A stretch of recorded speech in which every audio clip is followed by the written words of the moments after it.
Minecraft new update brought incredible new copper features. And in this video, I will show you more than 20 new things that were added in the new drop. Starting with the copper golem, which is a mob that lost the vote in 2021 to the allay, but simply had its triumphant return in this update. Initially, it would press buttons and things like that, but Mojang improved the idea, and now he can open chests and organize our items. So now it is possible to have several personal slaves in your home, and they look very happy.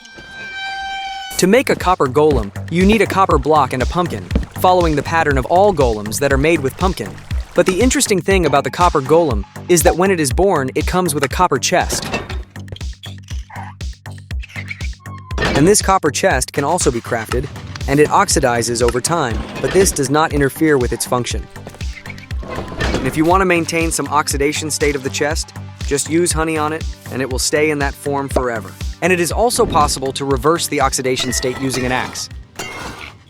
And now going back to the copper golem. If you don't like this orange version of it, it's possible to make it in other colors using the other copper blocks. It's also possible for them to oxidize over time, and you can also reverse their oxidation with an axe, but that doesn't change anything in its functionality. But maybe it will make him slower or like a statue in the future. That would be a really cool thing in my opinion. But now you must be wondering, how do we use this little guy? And well, the copper golem works in a simple way. Basically, you place the items you want to organize in a copper chest next to it, then it takes the items and stores them in a normal chest that has the same type of item it took. And then he keeps doing this over and over again.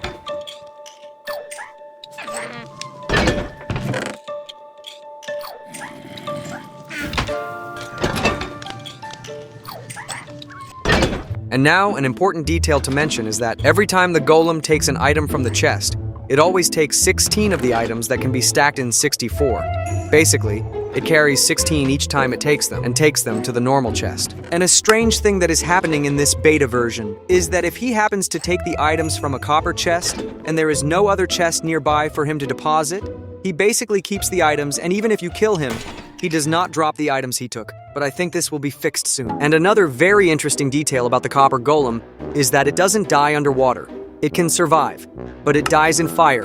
And curiously, it also dies in lightning, which doesn't make sense since it has a lightning rod on its head. It would be cool if it was energized or something, but it just dies. And he even dies from fall damage. Maybe in the future they will remove this, but I don't know. The copper golem is completely peaceful. It is not the target of any mob in general, except for the warden who kills everything he sees, as we already know.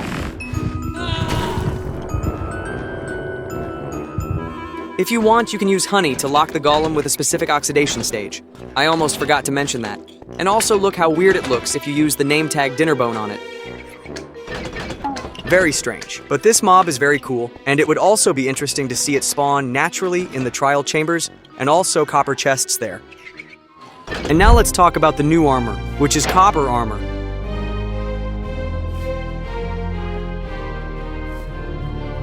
It's been a while since we had a new armor in the game, and now the players were probably happy with the addition of a copper one. Me too. But it's kind of bad. Basically, it's better than the leather one, and inferior to the iron one. So we can't expect great things from it. It doesn't even have a special function. It would be cool if it could defend us from lightning or some crazy thing like that. But unfortunately, it's just another simple armor. It's still very pretty for decorations, and I think they should have made the oxidized version of it to also have more variations. And now we have copper tools too. Pickaxe, axe, shovel, and hoe. And of course, a copper sword too. Sorry. Copper tools are basically made the same way as normal tools, and they are a little better than stone tools. We can then think that it is a reasonably good tool, but they are worse than iron tools, so they are basically between stone and iron in terms of level. They are useful if we think that now they give more uses to copper, and if you find copper before other things, then it can be useful for a short period of time until you move on to iron. And a warning, do not try to mine diamonds with a copper pickaxe because you will be disappointed. Bruh.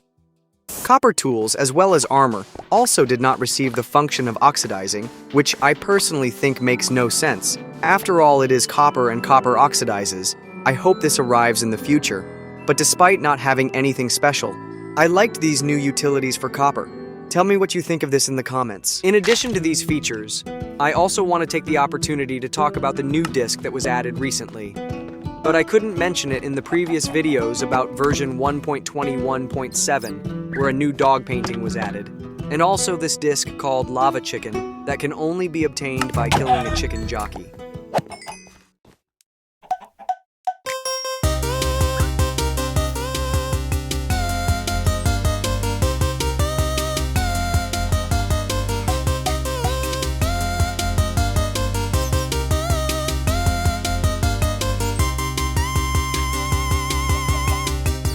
Okay, that's enough.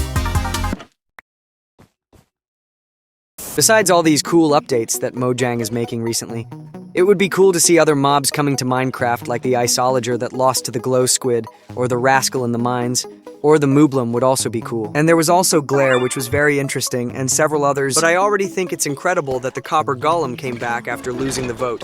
This gives us hope that the others will also come back one day. And now beyond that, let's go to another thing that I almost forgot. Now we have Copper Nugget, which can be transformed, and a Copper Bar.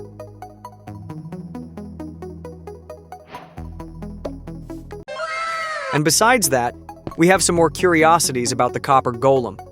Basically, it can't work well if it's in just one block of space. It needs a block and a half to work normally. And it doesn't open shulker boxes, nor barrels, nor trap chests. Only copper chests and normal chests. And if you put it in a boat and walk with it, it makes a noise.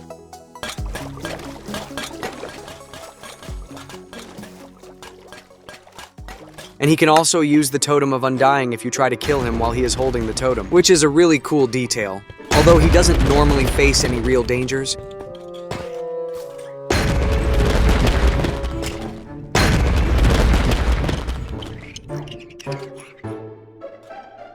And they can be kind of dumb sometimes. Now, if you want to test this, all of these features are already available in the Bedrock beta version and soon in snapshots, and will probably be released in its version 1.2.1.8, which should be released between September or October. And soon you will be able to have thousands of personal slaves in your home with this incredible update. I particularly liked it a lot. But what about you? Leave your opinion in the comments, and thanks for watching. Please subscribe.